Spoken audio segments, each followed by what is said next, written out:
Welcome to Manifest with Melanie, the podcast that helps you activate your manifestation superpower and build the soul-aligned life and business you're meant for. I'm your host, Melanie Mishler, equal parts woo-woo, neuroscience, and strategy. And each week, I share proven tools and raw talk to help you step into your full potential life. Are you ready? Let's go.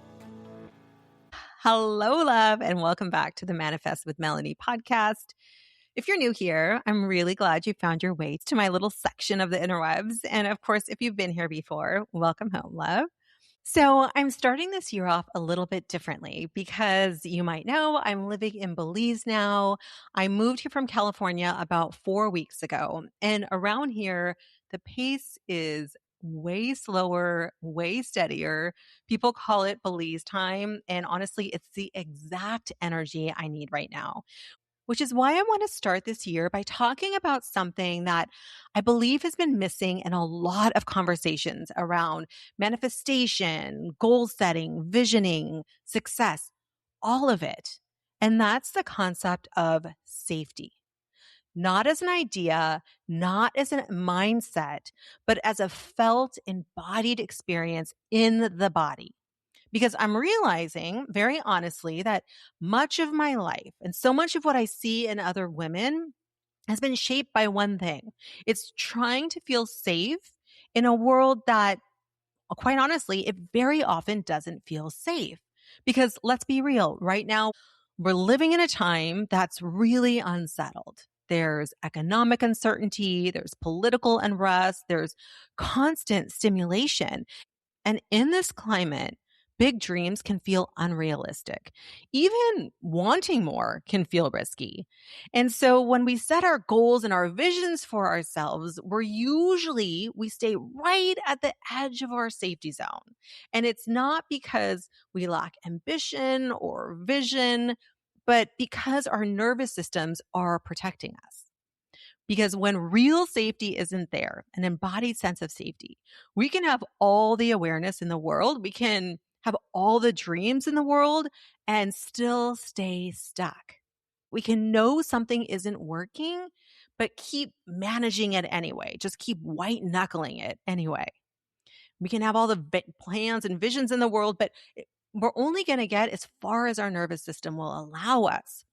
So, and we often will try and think our way out of this. I see this a lot when I'm coaching women, but we can't think our nervous system into we have to feel our way there.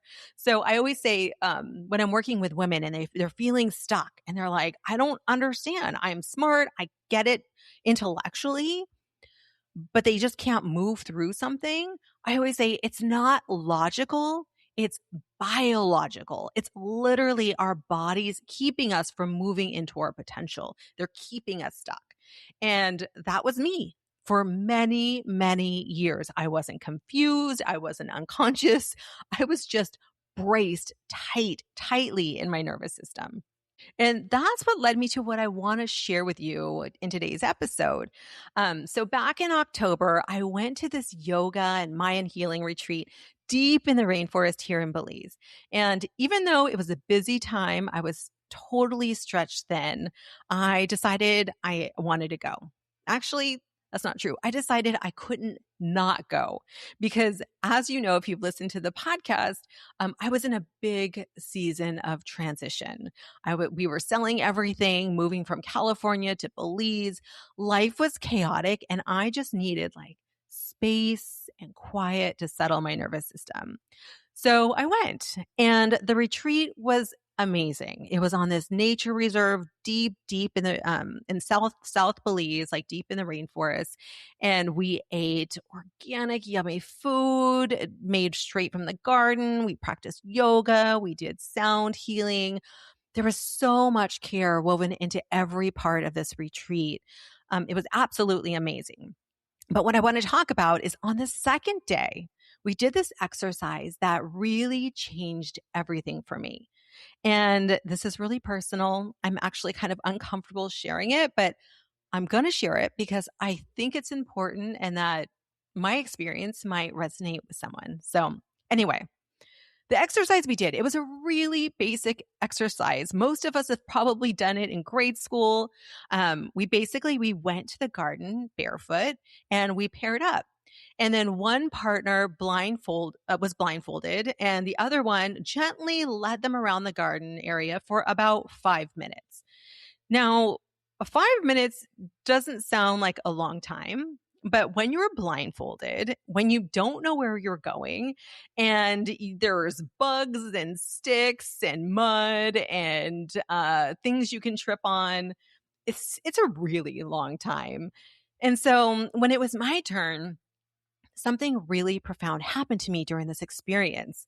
I haven't shared this with anyone other than those people that were at the retreat, but I partnered with a man for this exercise. And as soon as my blindfold went on, he started to guide me gently through the garden, but my body reacted instantly, like bracing for impact, right? My shoulders tightened, my breath became shallow.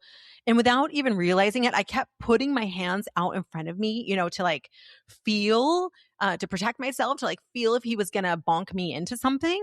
And I wasn't choosing to do that. It was my body just automatically doing this.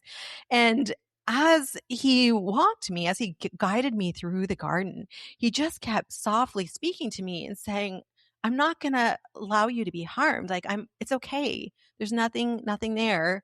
I'm guiding you. You're safe. You're okay. I'm not going to allow you to be harmed. And at some point, like maybe a minute or two in, I just broke open. Oh my gosh, even right now, I'm starting to like tear up. I started to weep, not dramatic crying. It was just deep, deep tears, and the kind that comes from somewhere much older than words. And he asked me if I was okay, and I just blurted out, this is the first time anyone has ever protected me and guided me. And in that moment, I meant it. Because as a child, the people who were supposed to protect me were the ones who actually harmed me. So my body learned at a very young, early age that safety wasn't something I could rely on. I learned that I had to stay alert all the time. I had to stay in control. I had to be vigilant in order to survive, right? And I've carried that in my body ever since, like that control, the hyper responsibility, like the constantly scanning my environment for what might go wrong so I could stay one step ahead. And I did that because my nervous system learned that safety wasn't guaranteed. Now, that's a really great quality for being an independent, hustling go-getter, right? And when I was a single mom and I was running a business, that was actually a really great quality. But it's not great when you want to soften into life and you want to connect with others and you want to trust the unfolding of life and trust in a partnership and really connect with others. Anyway, so the next day we did this Mayan healing ritual, and it's called a spiritual bath, and it's where you get bathed in water and herbs that have been blessed. And I've done this ritual before. It's always really powerful. But this time during the Mayan bath, I heard my guide so clearly. I heard my guide say, Melanie, you've always been guided. You've always been protected. You just stopped listening. I heard those words. Oh my God, it makes me tear up even now. I heard those words so clearly. And here's what I want to share with you. I'm not fucking special. I'm not the only one who's always been guided. You've always been guided too. You've always had access to your inner wisdom, to your intuition, to God or goddess or source or whatever you want to call it, right? No matter how far off course you find yourself, no matter how disconnected you may feel right now or in the past, no matter how many times you've ignored that quiet inner knowing that's tugging at your heart, that guidance, it doesn't disappear just because you've been in survival mode. It doesn't leave just because you've been overworked or busy or scared or controlling or exhausted or even addicted or anything. In fact, it doesn't leave you ever, ever. It's never gone. It waits patiently, quietly. It's almost like a gentle guide who believes in you long before you ever believe in yourself. Someone who's walking a few steps behind you, who's close enough for you to feel, but far enough for you to choose your own path. And here's the part that feels really important for me to name. Most of us didn't lose our intuition. We learned not to trust it. We learned to override it in the name of being practical, responsible, reasonable, right? We learned to listen to out there, to everyone else, instead of our own inner wisdom, our own hearts, our own bodies. We listen to other people's expectations, their timelines, their opinions, their rules, like all of the things instead of our own inner wisdom. Even when our bodies are saying like, yeah, this doesn't really work for me. I don't know. I think I want something else. We still kind of keep going along with what society says is normal and keeping up with what we see out there. So if you're listening to this and you're thinking, I don't feel guided, I want you to hear this. That doesn't mean your guidance isn't there. It means that your nervous system hasn't felt quiet enough, hasn't felt safe enough to hear it yet. And that is not failure. It is a clue, because guidance doesn't usually arrive as a loud voice, right? As a lightning bolt. It's not like what the stories I was told as a kid in religion class, right? It arrives as a sensation, a pull, a softening. It arrives through our bodies. And when our bodies finally feel safe enough to listen, that guidance becomes unmistakable. Not because it gets louder, but because you get quieter. And this is why I talk so much about getting off our fucking devices, turning off those phones. Like, they keep us constantly distracted. And I always preach this, not because technology is bad, but because that constant input, it leaves no room for our inner signal, right? When we're constantly scrolling, consuming, reacting, there's no space for us to be, to just sit and be. And our guidance needs that space. It needs quiet. It needs presence. It needs you back in your body. And I'm sharing this because I think so many women are living exactly right here, like right in this space where they're highly capable, they're highly self-aware, highly responsible, and fucking exhausted, right? Trying to manifest the life that they desire and, quote, like, do the work while their bodies are still bracing. And they're still worried about like what other people are going to think, or that these goals don't seem unrealistic, or it's too late, or whatever. So here's what I want you to hear today. If you feel like you're someone who's controlling, like how I was, it makes sense. If you feel like you can't relax into the unknown, it makes sense. Your body, it learned what it needed to survive. And this is why I want to start here this year.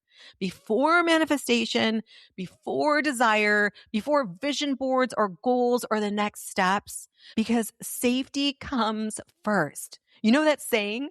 Like safety first, which is so funny. I just have to add, because in Belize, they don't have that saying. It is definitely not safety first. It is practicality first. It is convenience first. Like today I was driving home and I saw a family. There was like 5 people on a motorbike and their little baby was in the basket in the front. Yeah. So safety is definitely not first here, but for manifestation, we need safety to be first. Because until our body feels safe, clarity stays just out of reach. Those big desires and those big dreams, they start feeling unrealistic. And at that point, like change or stepping into your potential, it doesn't feel like expansion. It feels like risk, right? It feels vulnerable. It feels threatening. It feels exhausting. It feels like we have to make a huge list of all the things we have to do, and we can't possibly get those done in our lifetime. For a lot of women that I work with, it's really hard for them. It's challenging for them to get down and distill what they really, really want, what they really, really desire. Because life is working. It's working just fine. They're successful. They have the career and the family and the house and the job and, the vacations and all that stuff, but something's still unsettled. Something doesn't feel right. They have this pull for more. And there's this fear that if they say what they really, really want, that the ground beneath their feet might disappear. And that is why somatic safety isn't a side conversation of manifestation. It is the foundation of manifestation. It's the foundation of creating anything that you desire. Because you don't manifest from what you want.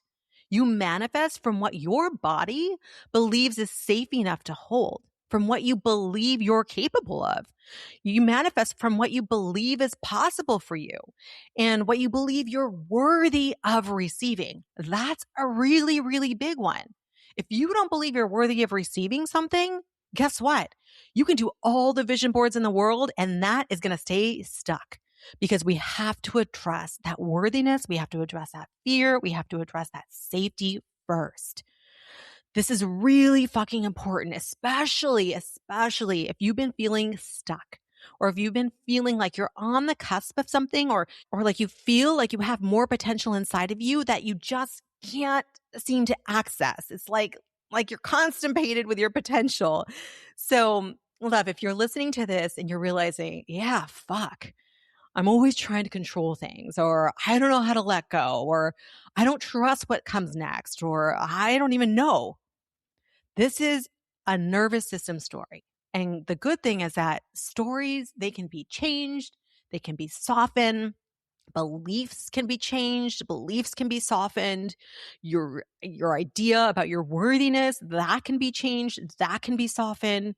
So this year in this space, I hope that you will join me because I'm not here to push you. I'm here to walk with you, to help you settle in, to help you listen, rebuild trust with your body and with yourself. Because when that safety returns, or when you find it for the first time, some of us are just finding it for the first time, then honesty becomes possible. And then from honesty, we can talk about what we really want.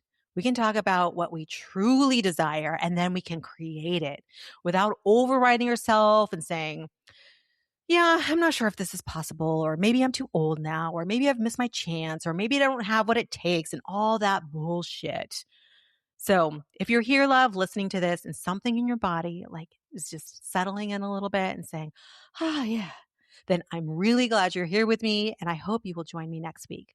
Until then, keep manifesting an epic life. Real quick before we go, if this episode spoke to you, and if you feel drawn to explore this in a deeper, more supported way, I have great news. I've opened up a small, private 3-session series where we slow down this process and really tune in together. This is not a course. It's not a long coaching program. It's an intentional, held space where you and I work one-on-one to help you listen, get honest, and find the clarity that's already there beneath the surface without rushing or forcing anything. It's a super affordable price to work one-on-one with me. I'm only opening 10 spots for this, and when they're gone, they're gone. So if this is something that speaks to your heart, you can find all the information on show notes, and you can click there and grab one of the spots. I can't wait to support you in this way. Take good care of yourself, and I'll meet you back here next